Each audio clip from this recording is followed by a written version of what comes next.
अमेरिकी राष्ट्रपति Donald Trump और यूक्रेन के राष्ट्रपति वोलोदिमीर जेलेंस्की के बीच शुक्रवार को व्हाइट हाउस के ओवल ऑफिस में हुई मुलाकात तीखी बहस में तब्दील हो गई। ट्रंप ने आरोप लगाया कि जेलेंस्की शांति नहीं चाहते हैं और अगर वो समझौता नहीं करेंगे तो अमेरिका इस जंग से बाहर हो जाएगा।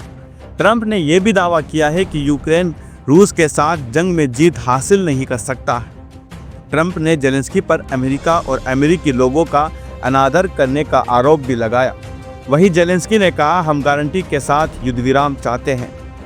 ट्रंप और जेलेंस्की के बीच जब बहस हो रही थी उस दौरान अमेरिका में यूक्रेन की राजदूत ओक्साना मार्कोरोवा बेहद तनाव में थी। ओवल ऑफिस से सामने आए वीडियो में यूक्रेनी राजदूत अपना हाथ माथे और चेहरे पर रखे हुए हैं। ओक्साना ओवल ऑफिस में दोनों नेताओं के नज़दीक ही बैठी थी और उनकी चिंता को दुनिया के मीडिया के कैमरे ने कैद कर लिया।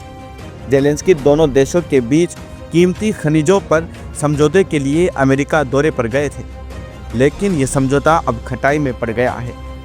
यहाँ तक कि दोनों नेताओं के बीच हुई तीखी बहस की वजह से मुलाकात के बाद होने वाली प्रेस कॉन्फ्रेंस को भी रद्द कर दिया गया है और जेलेंस्की को व्हाइट हाउस से बाहर का रास्ता दिखा दिया गया। मुलाकात के बाद ट्रंप ने ट्रूथ सोशल पर एक पोस्ट शेयर कर जेलेंस्की पर कई आरोप लगाए। ट्रंप ने कहा, मुलाकात में कई बातें सामने आई, लेकिन राष्ट्रपति जेलेंस्की शांति के लिए तैयार नहीं है क्योंकि अमेरिका इसमें शामिल है। मुझे कोई फ़ायदा नहीं चाहिए, मैं सिर्फ शांति चाहता हूं। ट्रंप ने कहा, उन्होंने अमेरिका का अपमान किया है। अगर वो शांति चाहते हैं तो यहाँ वापस आ सकते हैं। इस घटना के बाद सोशल मीडिया एक्स पर पोस्ट करके जेलेंस्की ने कहा कि यूक्रेन शांति चाहता है।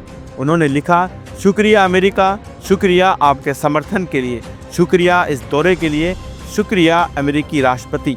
कांग्रेस और अमेरिकी जनता यूक्रेन सिर्फ और सिर्फ शांति चाहता है और हम उसी के लिए काम कर रहे हैं। वहीं उन्होंने अमेरिकी टीवी चैनल फॉक्स न्यूज़ को इंटरव्यू भी दिया। इस दौरान उन्होंने कहा कि ओवल ऑफिस में दुनिया की मीडिया के सामने जो हुआ वो अच्छा नहीं था। हालांकि इस दौरान उन्होंने ये भी उम्मीद जताई कि उन्हें पूरा भरोसा है कि ट्रंप के साथ उनके रिश्ते को बचाया जा सकता है। इससे पहले जेलेंस्की ने ट्रंप से कहा कि रूस के राष्ट्रपति पुतिन के साथ शांति वार्ता में कोई समझौता नहीं होना चाहिए।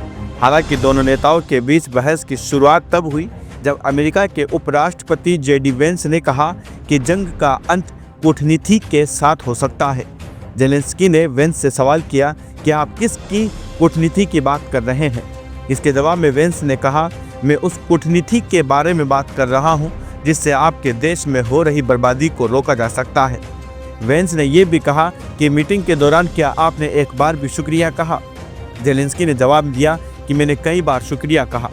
ट्रंप ने जेलेंस्की से कहा कि यूक्रेन इस वक्त बड़ी मुसीबत में है और वो रूस के साथ जंग में जीत नहीं हासिल कर सकते।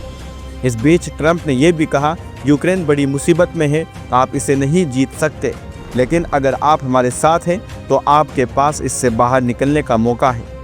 ट्रंप ने मीटिंग में युद्ध के दौरान यूक्रेन को दी गई मदद के मुद्दे के बारे में बात की। ट्रंप ने कहा, हमने आपको 350 अरब डॉलर दिए हैं, सैन्य उपकरण दिए हैं। अगर हम सैन्य सहायता नहीं देते तो ये युद्ध 2 हफ्ते में ही ख़त्म हो जाता। ट्रंप ने कहा, अगर मैं अपने दोनों यानी रूस और यूक्रेन को बीच में नहीं लाता हूँ तो आप कभी डील नहीं कर सकते। आप पुतिन से नफरत करते हैं, दूसरी तरफ से भी पसंद किए जाने वाली कोई बात नहीं है। आप चाहते हैं कि मैं सख्त हो जाऊं तो मैं दुनिया में किसी भी और इंसान से ज़्यादा सख्त हो सकता हूं, लेकिन इस तरीके से आप कोई डील नहीं कर सकते हैं। राष्ट्रपति जेलेंस्की और अमेरिकी राष्ट्रपति डोनाल्ड ट्रंप की बहस पूरी दुनिया में चर्चा का विषय बन चुका है। व्हाइट हाउस में हुई इस बहस ने रूस यूक्रेन युद्ध का रुख भी बदल सा दिया है। असल में इस तरह की बहस की उम्मीद किसी को नहीं थी। किसी ने नहीं सोचा था कि बात इतनी आगे तक बढ़ जाएगी, लेकिन ऐसा हुआ। ऐसे में सवाल उठता है, जेलेंस्की ने तेवर दिखाकर सही किया या गलत। अब जो देश इस समय यूक्रेन को समर्थन कर रहे हैं उनकी नज़र में तो जेलेंस्की की तरफ से एकदम सही किया गया। उन्होंने उन 2 नेताओं के सामने झुकने का काम नहीं किया जो कोई ताकत लगाए बैठे थे कि किसी तरह यूक्रेन समझौता कर ले। राष्ट्रपति ट्रंप की तरफ से तो बैठक के दौरान कई मौक़ों पर कहा गया कि समझौता करने का काम यूक्रेन को ही करना पड़ेगा, लेकिन क्योंकि जेलेंस्की अपनी बातों पर अडिग रहे इस वजह से एक सामान्य बातचीत बिगड़ गई। ऐसा माना जा रहा है कि अमेरिका इस बातचीत को हल्के में नहीं लेने वाला है। राष्ट्रपति ट्रंप काफ़ी नाराज़ बताए जा रहे हैं। राष्ट्रपति जेलेंस्की के दिखाए गए तेवर का सबसे बड़ा असर ये हो सकता है कि यूक्रेन को मिलने वाली अमेरिकी सहायता पूरी तरह बंद हो सकती है। वैसे तो ट्रंप पहले से ही इसके सख्त खिलाफ थे, लेकिन अब तो एक और मौका दे दिया गया है। जेलेंस्की के रुख ने अमेरिका को इतना नाराज तो कर ही दिया है कि कोई बड़ा एक्शन हो सकता है।